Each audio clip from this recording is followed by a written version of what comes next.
Malawi Today.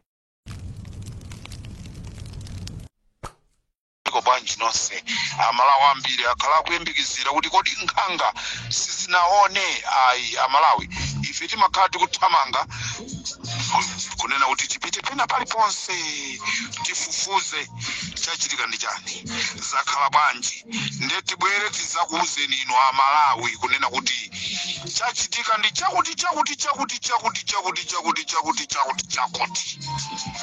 ndi mmene timapangira sitimafuna kungoyankhula zinthu zimene zilibe umboni ndiye tifuna tikuuzeni amalawi ambiri tu amafunsa kodi wa polisi uja wavala tracksuit mwamuona comrade Ntajiwa ndiye timati amene uja tutamuona ndipo tamufufuza tamupeza wa polisi amene amakokera anamiwa mgalimoto wavala tracksuit mtundu wake tikhoza kunena kuti silver blue kapena sky blue wa polisi amene uja ife tutamusaka mpaka tampeza imeneyoyo ndi ntchito ya Limpopo FM timafuna tizauza anthu zona zenizeni endi munthu yonso ye akamva azitutumuka kunena kuti zakhala bwanji kuti andiziwa there is no secret under the sun wa polisi amene amamkoka namiwa kumkokera mgalimoto muja pali Limpopo FM tikuzani zina lake wa polisi amene anatenga shamboko kumammenya namiwa tili panonso ife ali Limpopo tikuuzeni muli banja Richard Chimwendo Banda paliso telefoniso imene kundisokonezaso kubwera telefoni imene kundisokoneza I think pakufunika ndi yankhe telefoni imene iyi.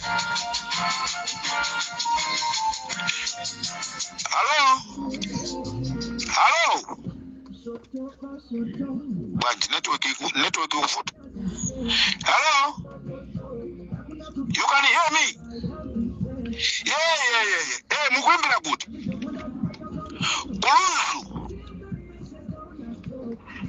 kulunzu kwake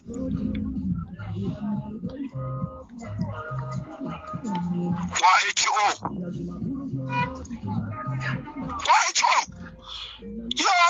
ya ndikuuziwa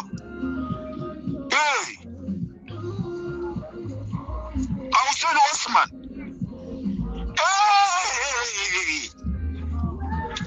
bacha mkuchokera muzi uti kwa Saluti Saluti village nanga siku mene kwa Saluti kwa ndikumene kwakwatira tu atupere muluzitu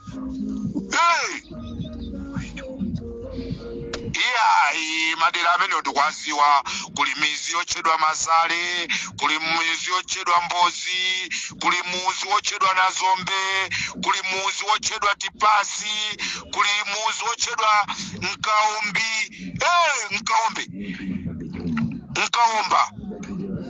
Nkaimba muzi we umachedwa Nkaimba osati Nkaomba koma Nkaimba kulunzu kumene ndikukuziwa bwino ndikumene kwakwatira atupere muluzito ndemu kuti banje mulokumudwa sobano ngati akuchipongozi mulokumudwa ndi amalawi akhala okumudwa banje musakumudwe simukugwirizana nazo zona tatutera apite kuje ku MCP anthu akulunzuso nanu kuti musatipeperesetu anthu akuchipongo sisimu kukondwa akanamba akufusani komana ngasiwa kukwatirani akudya kachere ndiyeyo nanonso ndamati zina lanu ndani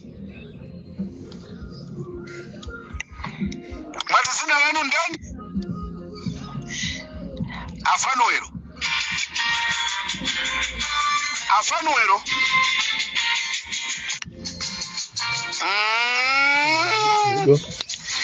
chula ni zina lanu lenileni.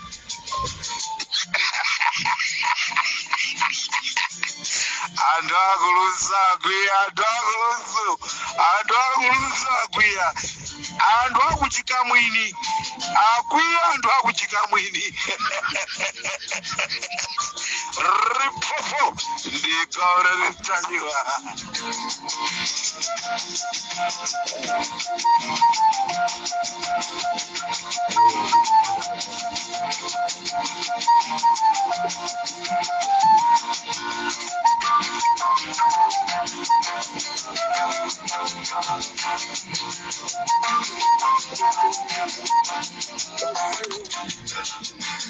A very good evening, all the listeners. This particular time on Repop FM on our program called Nkanga Zona. Most of Malawians are very shocked to what has happened yesterday in Lilongwe. When he hired the Panga Knife guys attacked and beat one of the organizers for the demonstrations. It's very sad that that was happening in front of our police and army personnel. And on top of that, some of police and army were also involved. It's very shameful that one of top ministers, very well known by the name of Richard Chimwendo Banda, was the one who hired 350 people so that they must disturb the demonstrations. And these are the names of the people who were involved in this act. Malawians, wherever you are, I want to give you the names. I want to give you the names of the people who were involved in this act. Comrade, if a city kumfa ndiye ankulaso mchichewa msadandauli. I was speaking our mother language Chichewa. But what I want is those community, those Europeans, those Americans, they must know what happened exactly. It was very unfortunately that the drivers who was driving those army passengers,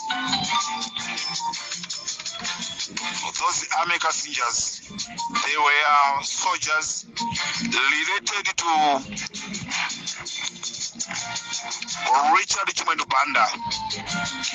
These are the following of the names.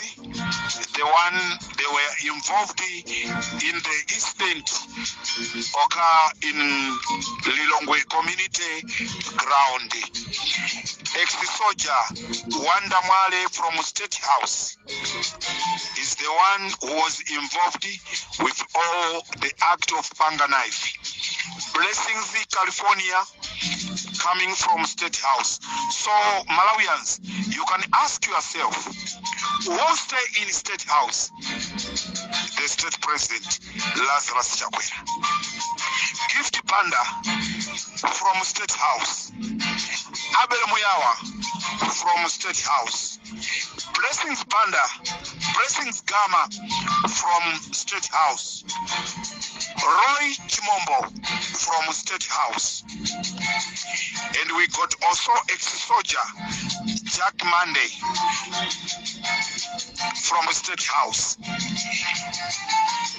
And there's some other people who call themselves that they are working at the State House, like Eric Pakamisa is coming also from State House. We got Dave Maramula, Kondwani. Malawians, Kondwani is the guy whom you saw. He was next to Ready Taxi or Red Minibus. His name is Kondwani. He's coming from Inchesi. And there's Molo Makina and his young brother. They were involved with this incident. So it was 350 people whom Richard Chimwendo Banda hired. And out of those 350 people, those small boys, the one they took panga knife, they were receiving each and every person 50,000 kwacha, and they were having their leaders, they were given 100,000 kwacha. And in those groups of 350 people, they were having the commanders. They were called themselves commanders. They were receiving 500,000. This is Comrade Ntanywa on Limpopo FM. Now I will come to talk my mother language, Limpopo, with Comrade Ntanywa.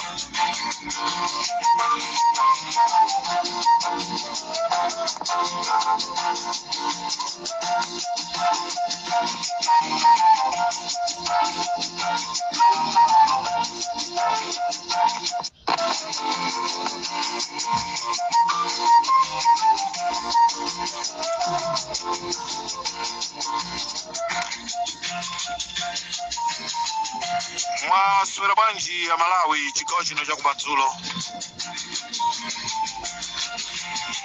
Mwaswera banji chikao chino cha kumadzulo a Malawi nonse. Amalawi ambiri akhala kufusa mafuso. Amalawi ambiri akhala kufusa mafuso ochuluka chifukwa chimene zachitikira zinthu zulo mafuso ochuluka alipo anthu akufuna atadziwa kunena kuti ku Blantyre kunali ma demonstration, ku Nzuzu kunali ma demonstration, ku Mangochi kunali ma demonstration, ku Lilongwe kunali ma demonstration, koma sanaone nkhope ya Edward Kambanje. Amalawi ambiri akufuna adziwe what happened. Amalawi tikamanena ambiri mmasonyeza chichewa chizungu chochedwa propaganda. Chizungu chochedwa propaganda, kandi chizungu, kandi chisena, kandi chiromwe, kandi chiyawo chonena kuti propaganda. Elia oni mukasatira ma program ali Limpopo FM anayankhula zonena kuti ma demonstration akulephereka sakuchitika. Ndizomvesa chisoni kunena kuti Edward Kambanje anali munthu mmodzi amene amapereka ma information, amene amachita record china chilichonse chimene ma demonstrators amakambirana kunena kuti mawa tikapanga zakuti pa 26 tikapanga zakuti. Edward Kambanje anali munthu mmodzi amene amachita ukazitape. It's very unfortunately kunena kuti zipani zotsutsa zimamugwirisa ntchito, zimamkhulupirira Edward Kambanje. Amalawi Edward Kambanje wakhala akupanga zokhumudwisa Amalawi. He has been going kutumiza mkazi wake kupita ku Ghana, anapita ku State House kuapusisa anthu. Ma demonstration amene anachitidwa organize ndi Malemu Ben Longwe, iwaja ananyamuka ulendo mapito ake ndikukakumana ndi Lazarus Chakwera. Munthu ngati amene yoyo Amalawi mungamkhulupirire kunena kuti angatenge mavuto anu ndikukakutulira ali kuboma. Ndimafuna ndikupempheni otsutsa boma kunena kuti you need to be careful. Tamvatu ife zambiri zonota ma demonstration amene tikupangawa, we mustn't involve Comrade Ntanywa, we mustn't involve Boni Karindo, we mustn't involve Richard Mpepo, we mustn't involve Masauko Banda, we mustn't involve Malawi First. Ife tu siti na dandauli. Tinangonena kuti chimene wakonza Mulungu ti chimenecho. Chifukwa mwina nkuteka Malawi First kanapita kumene kucha ndikukakumana ndi zipinjo. ifeyo tingoyamika kumwamba kunena kuti Mulungu akutionesera kuti kodi amatikonda ndi ndani. Nde among yourself anthu amene muli ku opposition munachita maupo kunena kuti Boni Kalindo asakhale nawo pa demonstration iwa, Antanyiwa asakhale nawo pa demonstration. That's why all Malawians mukhoza kudabwa kunena kuti sitinamve kulengeza kwa demonstration. Simunamve chifukwa chonena kuti ena si onse ena mwa akuluakulu opposition anagwirizana kunena kuti asalumikizane ndi Boni Kalindo, asalumikizane ndi Antanyiwa. Ife tingoti zikomo kwambiri chifukwa chonoti Mulungu amatikonda, watiteteza muzambiri. Kodi tikanakhala ndi pa demonstration pamene pacha ife tinalipo, chikanachitika ndi chani chifukwa chonoti dziko angakhale boma lili kuti sakasaka ife. Choncho Amalawi ndikufuna ndikuuzeni kunena kuti ndikufuna I'm betting panopa, I'm betting each and Malawian, I'm betting ndikufuna munditumizire picture kapena video imene ikufanyeza Edward Kambanje ali ku Blantyre kuma demonstration, kapena anali kuzomba kuma demonstration, kapena anali ku Mangochi kuma demonstration, kapena anali ku Lilongwe kuma demonstration, kapena anali ku Mzuzu kuma demonstration. Amene ati atumise picture ya Edward Kambanje ali kuma demonstration akonse kumene kumachitika ma demonstration. Tumizani nambala ku Limpopo FM. We are going to send 200,000 as a prize.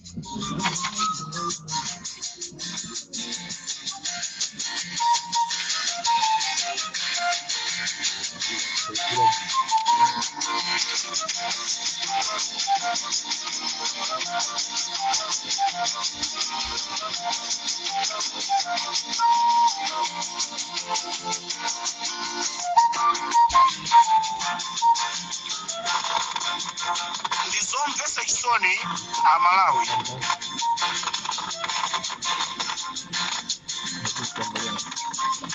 Ndizomve seksoni Amalawi kunena kuti ma demonstration amene achitikawa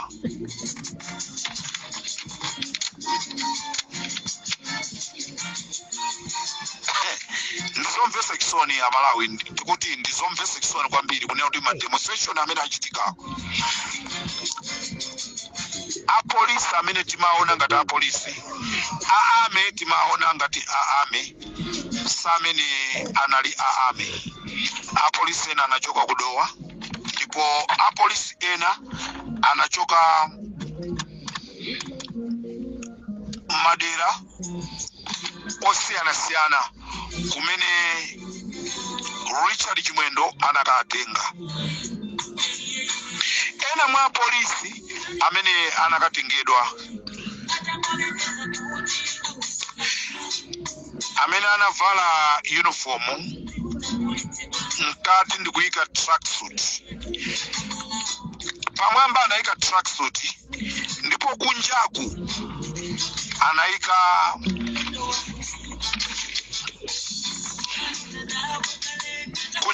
tracksuit, mkati anaika uniform ya polisi. Amene ujazina lake ndi Nelson Chipokosa. Ndipo Nelson Chipokosa amene anavala tracksuit sky blue kapena silver in color, amene anavala uniform ya C company. Amene uja akuchokera ku Bangwe. Amene uja amachokera ku Bangwe kwawo kwa makolo wake ndi ku Bangwe, ndi kumene akuchokera.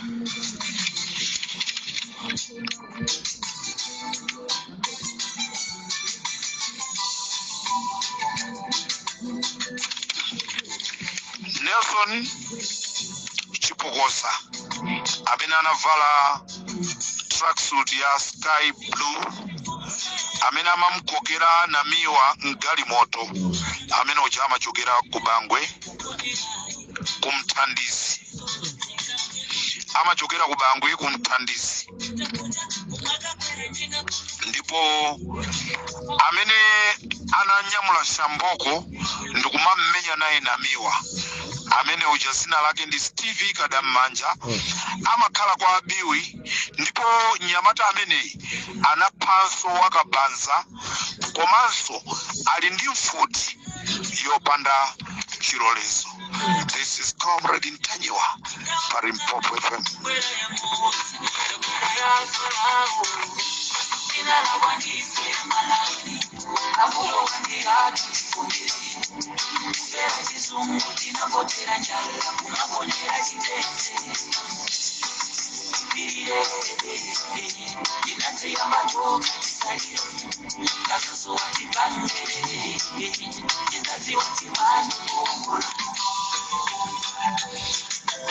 Amalawi chikocha kumasiro kuno ndikufuna ndikuwuzeni kuti ena mwa anyamata amene amapanga chipongwe kwamenya namiwa komanso amene anali ku Lilongwe Community Center Ground, ena mwa anyamata amenewa Richard Chimwendo Banda aphukira malo ogona kunzimba.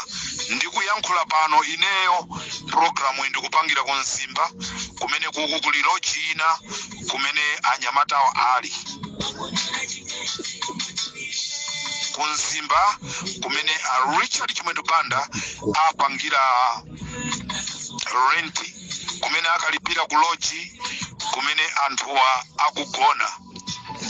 Mai Yolamu a Valentino Piri akugwiritsidwa ntchito ngati matishu a Richard Chimwendo. I have been saying kunena kuti uyu wokwitima nkhope wokwitima nkhope kumafanana ndi kuchikangawayi sangathandize dziko la Malawi.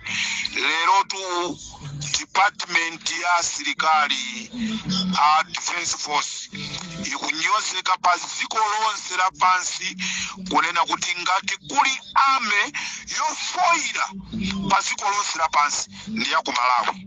Ngati pali polisi yofoira pa dziko lonse lapansi ndi ya ku Malawi. Chifukwa cha ndani? Mai Merini Yolamu nawonso nkhope kumene yayang'ana ngati anthu omwalira 67 Rimpopo ndi Comrade Ntanyiwa.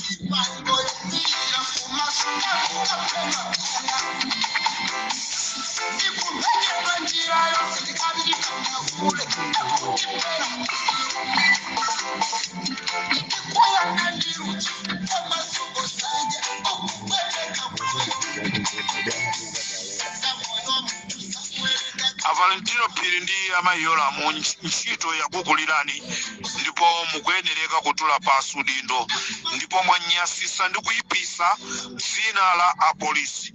You are the one to blame chifukwa mwalola Richard Chimwendo Banda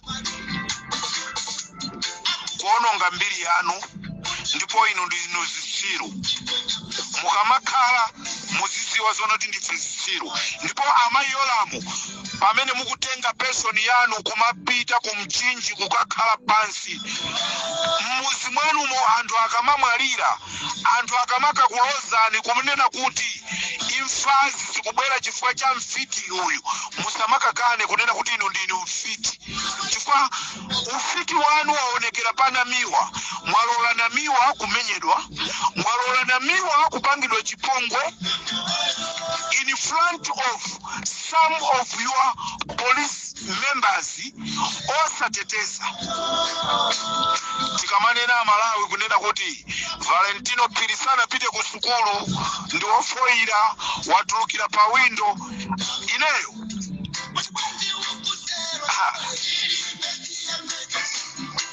Anthu madala ndatumbuka komano tinene chilungamo.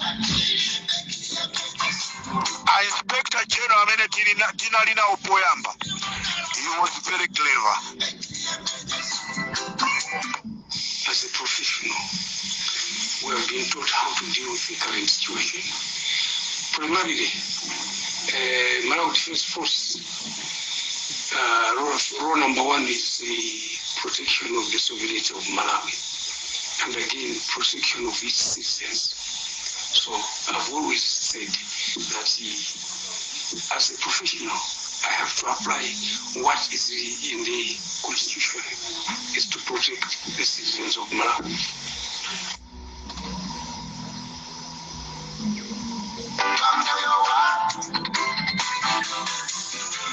Valentino Piri mwamva mmene ayankhulira Anondwe. On this earth there is most stupid commander of army, Valentino Piri from Malawi.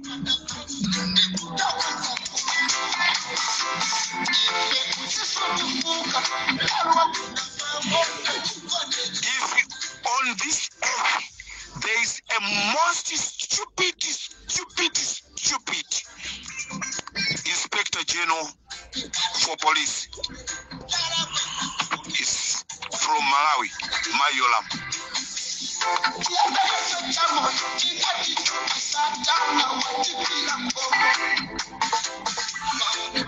How can you allow someone to be attacked in front of your men in uniform?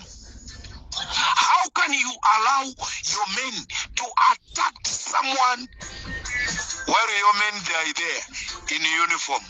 When you talk like that, hey, Comrade Ntanywa, you got big mouth. Hey, Comrade Ntanywa. Then someone, he said, I'm going to make a partnership with MCP. Fakala.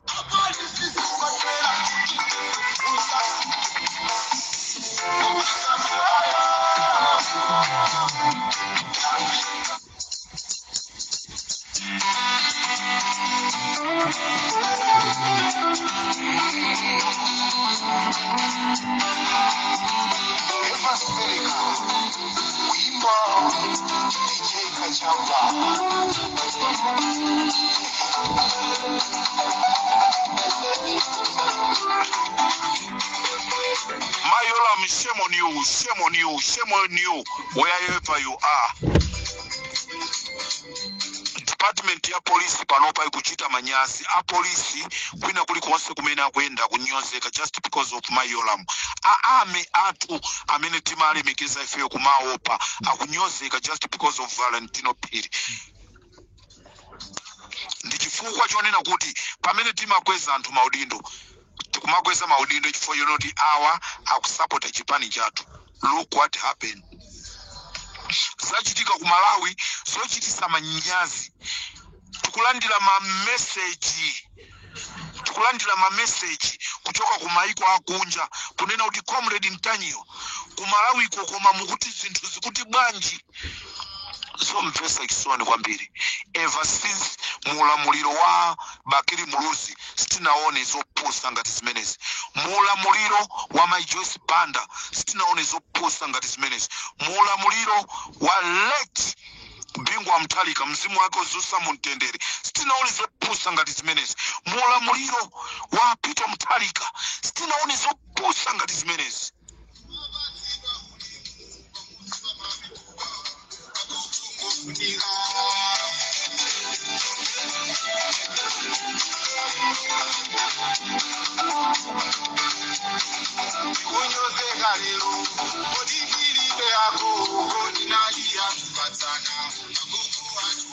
Ndimafuna ndipeleke utenga Edward Kambanje plot imene munapanga ndi plot yolakwika kwambiri. You got money in your pocket koma mwamsi ya mzanu mavuto ali muululu. Mzanu na miwa ali muululu. Edward Kambanje kukhala pansi pamene anthu akupanga ma program awo iwo ndikumatumiza kwa Richard Chimwendo Banda is very shameful. Mukumva bwanji Edward Kambanje ndi banja lanu kumene muliko. Mukatuluka banja ndikumayenda Malawi azikuona ni mwa mtundu wanji. I don't mind, I don't fear you. You can do whatever you want to me and I don't fear you.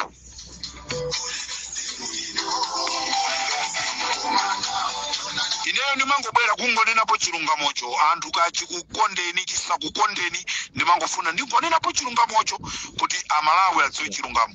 Edward Kambanje ndi amene wapangisa kunena kuti m'bale wathu Sylvester Namiwa apezeke pa mavuto amenewo.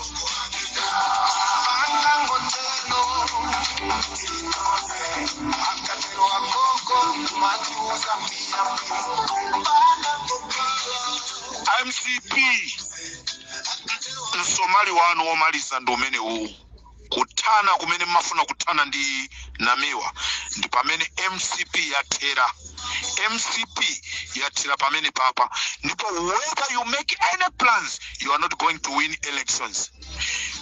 Ndipo as Comrade Ntanyiwa, I will follow you till to the end and ndakulowani nonse ndipo ine ndipanga chothekera china chilichonse kupulumutsa mtundu wa Malawi. This is